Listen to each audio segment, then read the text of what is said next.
Radio Clarín de Colombia. Buen día, apreciada audiencia. De nuevo con el noticiero Radio Clarín de Colombia de hoy, 22 de octubre del año 2023. Hoy tenemos noticias desde Colombia, Argentina, Puerto Rico y Suecia. Y nos vamos con nuestros titulares. Ambiente electoral en Colombia. Detenido sospechoso de haber participado en ataque terrorista en Bruselas. Hoy se vota en Argentina, donde no solamente está en juego el tema nacional, sino también la política regional. Claro, porque imagínense que gane ahorita uno de la extrema derecha. Top 5 de los mejores momentos durante los 3 últimos meses de contienda electoral en Colombia. La lucha por la soberanía e independencia, aunque cada vez más difícil, esta se realiza a diario en Puerto Rico. Selección Colombia de mayores y su cuarto partido eliminatoria por la Mundial 2026. Así pues, querida audiencia, nos vamos ahora sí de lleno con Colombia. Los 3 meses de duras contiendas en todas las campañas electorales que se vencen hoy de manera pública para las elecciones del próximo 29 de octubre en Colombia. Así nos lo hace saber nuestro corresponsal desde Medellín, Antioquia, Saúl Ignacio Peláez. Adelante, Saúl. Buen día, amable audiencia, un abrazo cordial. Balance generales de la campaña político-electoral hasta la fecha, o mejor, como diría el constitucionalista estrella Albeiro Pulgarín, campañas electorales. Durante 3 meses tuvieron todo el tiempo todas las campañas para estas elecciones regionales, sobre todo haciendo énfasis en las candidaturas a las gobernaciones y a las alcaldías. Y me voy a especificar básicamente en lo que ha pasado con la campaña política tanto en Medellín como en Bogotá. En ambas ciudades ha ocurrido durante todo el transcurso del tiempo que no ha faltado para nada la campaña sucia, sea en las manifestaciones, sea en los discursos abiertos que se hayan realizado en varias localidades de Bogotá o en varios sitios de las 16 comunas y 5 corregimientos de Medellín, sino que también las encuestas malintencionadas de un grupo de estadísticos que son comprados por los mismos grandes partidos políticos han hecho crear incredulidades en la misma ciudadanía y en las mismas comunidades, y por ende las dudas que eso genera para el próximo 29 de octubre son bastantes. Hasta el momento los indecisos no han podido decidir cuáles son las mejores fórmulas para hacer una elección a conciencia. De todas maneras, se necesita más tolerancia y más entendimiento para estos temas relacionados con políticas públicas y con elecciones populares. Para Radio Clarín de Colombia, desde la ciudad de Medellín, les informó y comunicó Saúl Ignacio Peláez Arango. Así es, apreciado Ignacio. Además, de unas campañas que aparte, pues, como usa el adjetivo de sucias, son campañas vacías, que no tienen ni programa, porque prácticamente lo que le están vendiendo a la ciudadanía es sencillamente dizque la necesidad de aunarse candidatos de todos los pelambres que con tal de ganarle a tal. Esa es la bandera pues que están exhibiendo la mayoría de campañas casi por las principales ciudades, ¿no? Y hasta en los más recónditos lugares del país Colombia es eso. Y todo el temor a que el pacto histórico arrase con mayoría de gobernaciones, alcaldías, consejos y juntas administradoras locales, porque pues ahí sí sería un gobierno prácticamente progresista en el país Colombia, que se seguirá sintiendo sus propuestas, planteamientos tal y como lo señaló el derrotero de programa del Pacto Histórico y ahorita encabezado por su presidente Gustavo Francisco Petro Urrego. Gracias, Saúl Ignacio Peláez. Invertir en el agro es prioridad para la gobernación de Cundinamarca. Por esto, la Agencia de Comercialización e Innovación para el Desarrollo de Cundinamarca lidera la venta directa de los productos de nuestros campesinos a precios justos, fortalece sus finanzas y competitividad. Ya hemos consolidado a 116,000 productores rurales, quienes cuentan con más de 50 camiones para el transporte gratuito de su producción y así evitar a los intermediarios. De esta forma, se mejora la calidad de vida de nuestros campesinos. Cundinamarca, región que progresa. Y en Bruselas, en Suecia, mejor, han detenido a un sospechoso por haber participado de un ataque terrorista en Bruselas.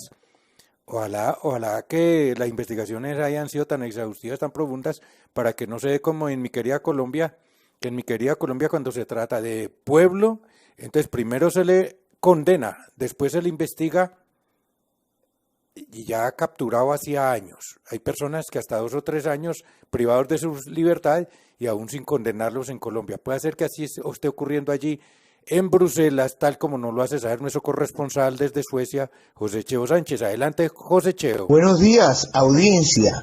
Un hombre ha sido detenido bajo sospecha de participación en el ataque terrorista en Bruselas, escribe el periódico francés West France. 2 suecos murieron a tiros y un tercero resultó gravemente herido en el ataque del lunes, y sucedió esto ante la disputa en la capital belga del partido de fútbol de la clasificación para la Eurocopa entre Suecia y Bélgica. El detenido está relacionado con el terrorista Abdessalem Loussef, según la fuente. Loussef es el autor del hecho. Fue asesinado a tiros por la policía en un café el martes por la mañana. En otro orden de noticias, el Ministerio de Salud de Gaza dice que 3.785 palestinos han muerto. 12.483 han resultado heridos en la zona desde que Israel intensificó sus ataques aéreos. Según el ministerio, 1.524 de los muertos serían niños y 1.000 mujeres. Para Radio Clarín de Colombia les habló desde Suecia, José Cheo Sánchez. Siempre un elevado número tanto de muertos como de heridos, desaparecidos, esto como que por toda parte del mundo, pero nunca como la que se da en nombre de una religión allá desde el Estado de Israel contra Palestina, donde en Occidente se nos quiere vender la idea que el bueno es Israel, que está en su legítima defensa. ¿Y por qué no nos dicen que es que lleva 70 años invadiendo, masacrando al pueblo palestino y que se cansó? Y la copa se rebosó, maestro, y entonces ahora nos muestran como la víctima Israel. O sea, como hacen también los malandritis por aquí, los pícaros, los jíbaros, los ñampiros, ¿no? Pues delinquen, los atrapa la justicia, lloran y, hombre, casi que convencen a la autoridad y a los policiales porque la víctima es el pícaro. El delincuente viene siendo, porque en su casa tiene una cantidad de familia, entre comillas, disque muriéndose de hambre, y entonces justifica el atraco, el asesinato y de todo. Entonces así está el Estado de Israel, pues, y ahora no, siempre con el apoyo, la anuencia de Estados Unidos, la Unión Europea y todas esas vainas, la OTAN, apoyándole porque está, entre comillas, su legítima defensa. O sea, hay criminales muy buenos, pero hay buenos que se defienden desde hace 70 años que por defenderse son muy malos según la OTAN, el imperialismo norteamericano y la Unión Europea y sobre todo ahora el otro gendarme del mundo como llamado Israel. Ojo pues, porque para ese Dios prefiero, sin dejarme adoctrinar de nadie a mis casi 70 años de edad, prefiero mi ateísmo puro, así de Castilla, porque por lo menos como ateo y materialista no estoy incitando a odios, estoy abogando por la paz.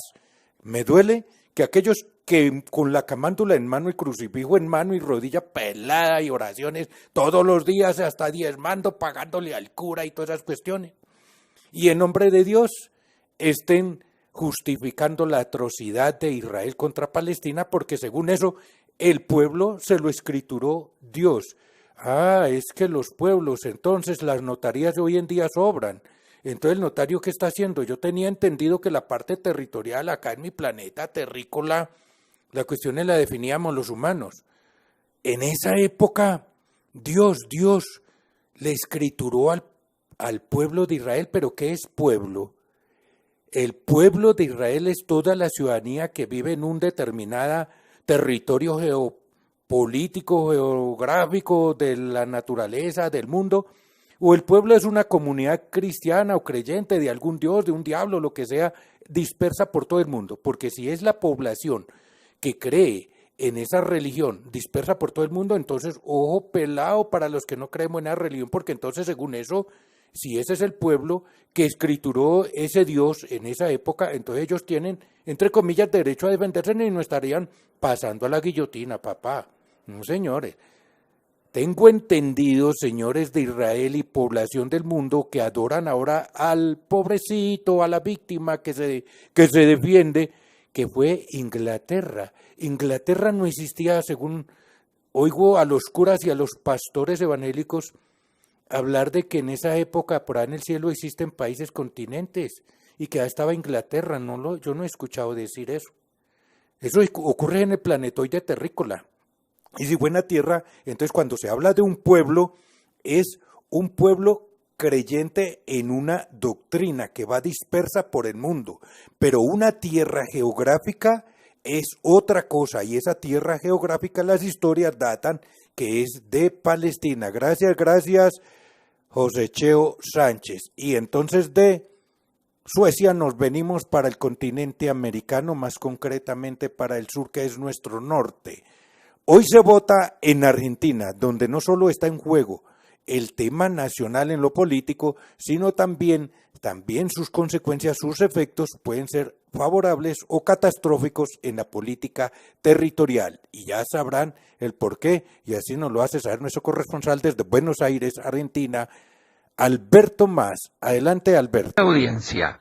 Este domingo se está votando en Argentina, donde no solo se juega un tema nacional, sino que el resultado tendrá también un peso sobre la política regional. Las encuestas, que no son para nada objetivas ni neutrales, siguen dando una elección con 3 candidatos que tienen posibilidad de llegar a un balotaje, segunda vuelta electoral. Una derecha neonazi, que en su logo lleva un águila psicodélica similar a la hitleriana, una derecha mafiosa pro-norteamericana y un conglomerado de organizaciones hegemonizado por el kirchnerismo, pero que aclara que cree firmemente en un capitalismo bueno, serán las 3 opciones que hoy llegan a un electorado poco convencido y con muchos reclamos a un gobierno al que se le había puesto muchas expectativas, que no solo no las cumplió, sino que para muchos traicionó el mandato popular.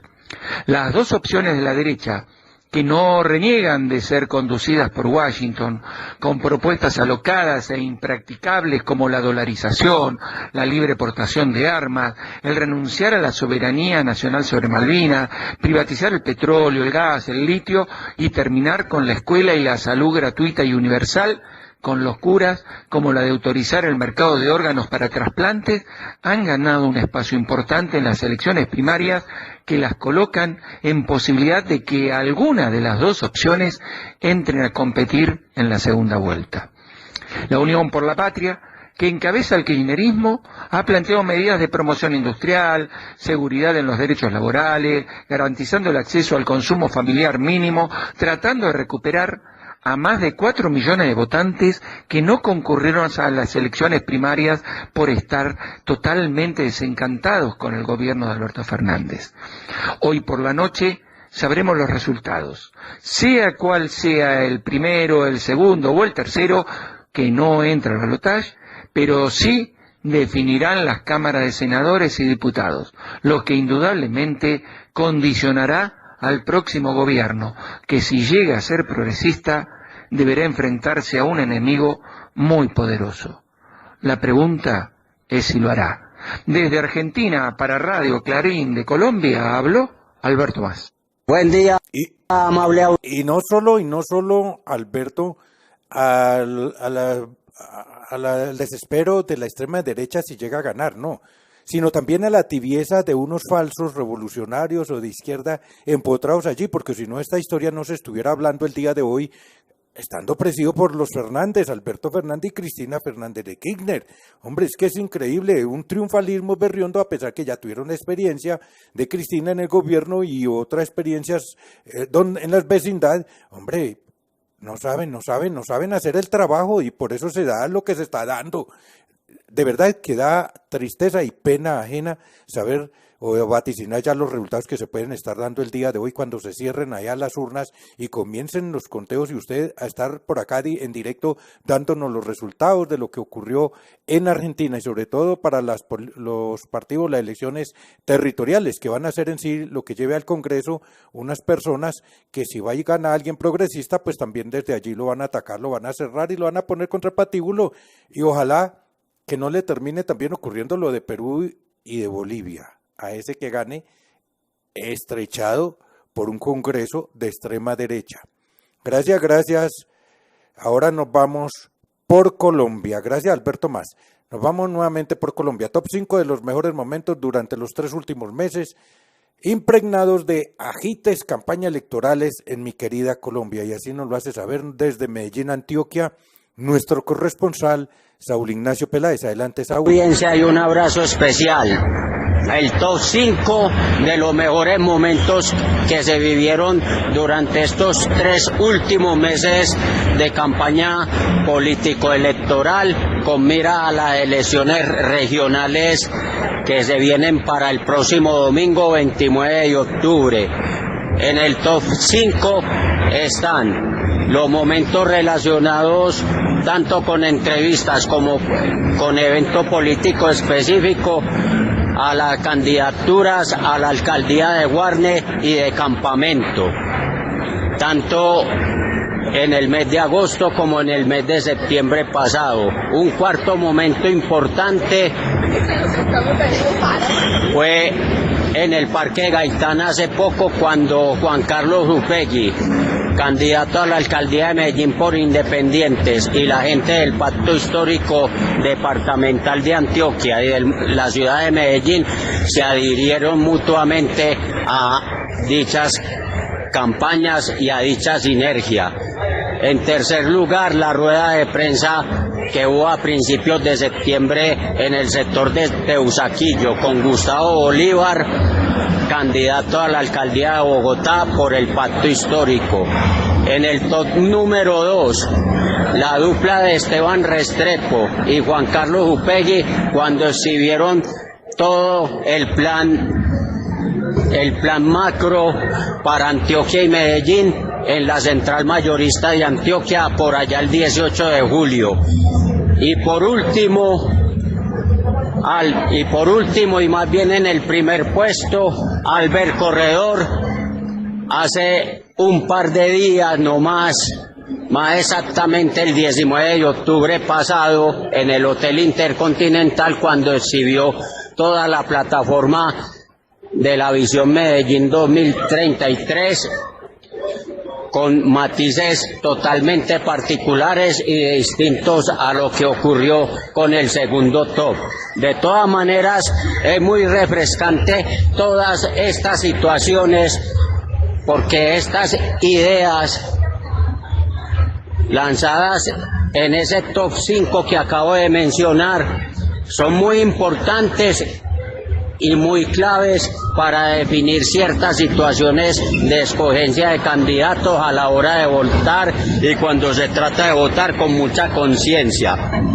De todas maneras, quedan 8 días más de reflexión y 8 días muy importantes y definitivos, donde la gente tiene que saber cómo va a proceder con el voto y para que no se vaya a equivocar nunca jamás. Para Radio Clarín de Colombia, desde la ciudad de Medellín, les informó y comunicó Saúl Ignacio Peláez Arango. Importantísimo y acertado análisis que nos hace Saúl Ignacio Peláez desde la ciudad de Medellín. Gracias, Saúl Ignacio. Ahora nos vamos para Puerto Rico. La lucha por la soberanía e independencia de los boricuas, a pesar de todas las dificultades que se viven allí a diario, esta se mantiene, y así nos lo hace saber nuestra corresponsal desde San José, Berta Lluvert Ceci. Adelante, Berta, la escuchamos. Buenos días, audiencia. La lucha por nuestra soberanía e independencia, aunque cada vez más cuesta arriba, se hace cada día desde diferentes escenarios. En la agricultura, donde jóvenes intentan rescatar la tierra para asegurarnos de un futuro con soberanía alimentaria. En las comunidades que pelean contra el desplazamiento forzado por grandes intereses millonarios extranjeros que reciben beneficios del gobierno local. En los defensores del medio ambiente que luchan sin cesar contra el despojo y destrucción de nuestras costas y reservas naturales, en la lucha contra la privatización que el proceso neoliberal ha intensificado, haciendo de cada servicio público una fuente de ganancias millonarias para compañías mafiosas, mayormente extranjeras, que a la vez que se lucran, deterioran los servicios necesarios para la población, servicios como la energía, la salud, la educación, la transportación pública. Además están los partidos y organizaciones políticas de izquierda e independentistas que luchan por sus diversas plataformas ideológicas en contra del coloniaje y el nuevo gobierno impuesto por el Congreso estadounidense, la Junta de Control Fiscal, que vino con la excusa de arreglar las finanzas y se ha convertido en un verdadero centro que ha propiciado el lavado de dinero extranjero. Por otro lado está la lucha a nivel internacional, donde representantes de nuestras organizaciones elevan la protesta, sobre todo en los organismos de las Naciones Unidas. Y es en su oficina de Ginebra, que esta semana se mostró al mundo la verdadera cara de los Estados Unidos en la ONU. La Unión de Libertades Civiles Americanas en Puerto Rico y el Instituto Puertorriqueño de Relaciones Internacionales presentaron 2 informes detallados sobre la necesidad de descolonización de Puerto Rico y la incompatibilidad del colonialismo con los derechos humanos. El licenciado Fermín Arraiza, director de la ACLU Puerto Rico, fue a decir que Puerto Rico no es simplemente un territorio, es una nación con pleno derecho a la autodeterminación y que la ONU tiene la obligación de atenderlos. Y, entre comillas, Estados Unidos podía enfrentarse ante la Corte Internacional de Derechos Humanos y la Asamblea General de la ONU por malinterpretar el estatus colonial de Puerto Rico, dijo Arraiza. Como respuesta, la representante de los Estados Unidos se negó a contestar. Así que ante esa negativa, la delegación boricua y delegaciones de otros países se pararon en protesta silente y le dieron la espalda en solidaridad con Puerto Rico. La lucha tendrá que continuar en todos los niveles y si la ONU y sus tribunales se niegan a considerarla, serán los pueblos unidos quienes lograremos al fin la victoria. Desde Puerto Rico, para Radio Clarín de Colombia, les habló Berta Juberchech. Y es que no es solamente un territorio, es una nación con derechos, soberana y que tiene además de todos los derechos el derecho a la autodeterminación. Y ahí está lo que nos acaba de expresar Berta Juber, precisamente lo que se tiene que dar en altas cortes a nivel internacional, pues para que se ponga o trascienda la difícil situación de los boricuas allí en Puerto Rico, que se están viendo o los hacen sentir, no los hacen sentir, los tienen como una colonia del imperialismo norteamericano y por eso desde allá mandan a los gendarmes a cuidar allí, pero eso es cuidar las ratas el queso. Sí, me perdonan la expresión, pero esos tipos que bien mandíbulas largas de Estados Unidos, ahí en Puerto Rico, cuidando, vigilando ¿qué? Los intereses de ellos, del imperialismo norteamericano. Claro, audiencia boricua y del mundo, que nos escuchan a través de su noticiero Radio Clarín de Colombia, es que también esas estructuras caducas de ONU y OEA y otras cosas también creadas en el siglo pasado, a los principios del siglo pasado, también perdieron total vigencia. En esas épocas no existía ni siquiera el Internet, mucho menos se utilizaba, por lo menos como hoy, más ampliamente la inteligencia artificial.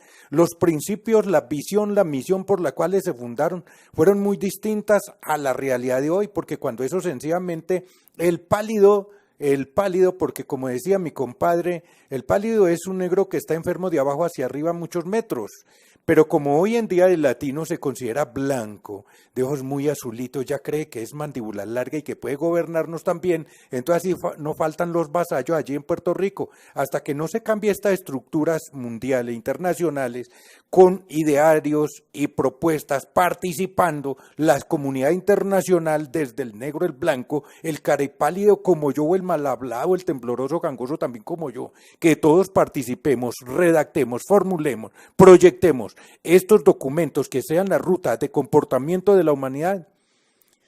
Poco creo ya en estas cortes internacionales. Esto lo único que hace cambiar es su propio pueblo que no claudica. Gracias Berta Juber Ceci. Y para no hacer extenso en lo político, nos vamos al deporte. Pero no es porque estemos tomando por deporte el noticiero, mi apreciada audiencia, no, sino también un poquitico de cultura, y el deporte no caen mal. La selección Colombia de mayores masculino jugó su cuarto partido eliminatorio para el Mundial 26. Yo de deporte no entiendo un carajo. Escasamente lo sé acá pronunciar, y eso pues por nuestro corresponsal, que además de deportista, o sea, porque es atleta también y analítico de estos temas del deporte, de Saúl Ignacio Peláez, pues alguito se me ha ido pegando y le he ido playando algunos conceptos. A ver, mejor que nos lo diga Saúl Ignacio Peláez desde Medellín. Adelante, Saúl. Buen día, amable audiencia, y un abrazo especial. El pasado 17 de octubre, la selección Colombia de mayores masculino jugó su cuarto partido eliminatorio para el Mundial del 2026 en Estados Unidos, Canadá y México, en la ciudad de Quito, Ecuador, en el Estadio Casablanca, y que empató a 0 goles con Ecuador.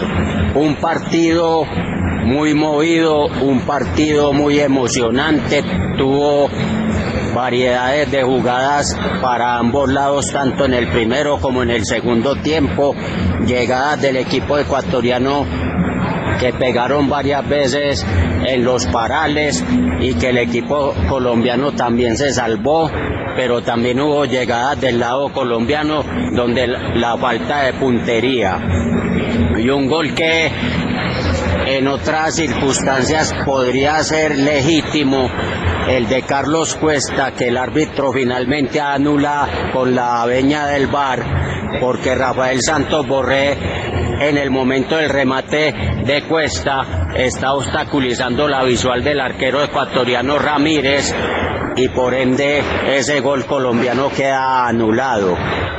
Y en el resto del cotejo siguieron otra clase de emociones, y donde se lucieron tanto el arquero colombiano Camilo Vargas como el arquero ecuatoriano José Ramírez, y por ende ese partido, a causa de eso, terminó 0-0.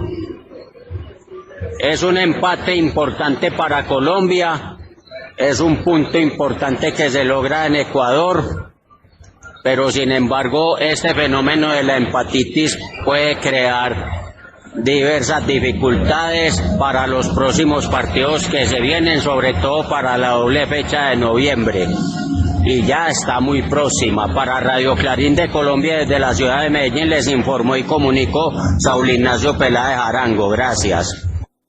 Y así pues, querida audiencia, hemos llegado al final de esta emisión. Nos vemos el próximo día. ¡Felicidades! Radio Clarín. Radio Clarín de Colombia.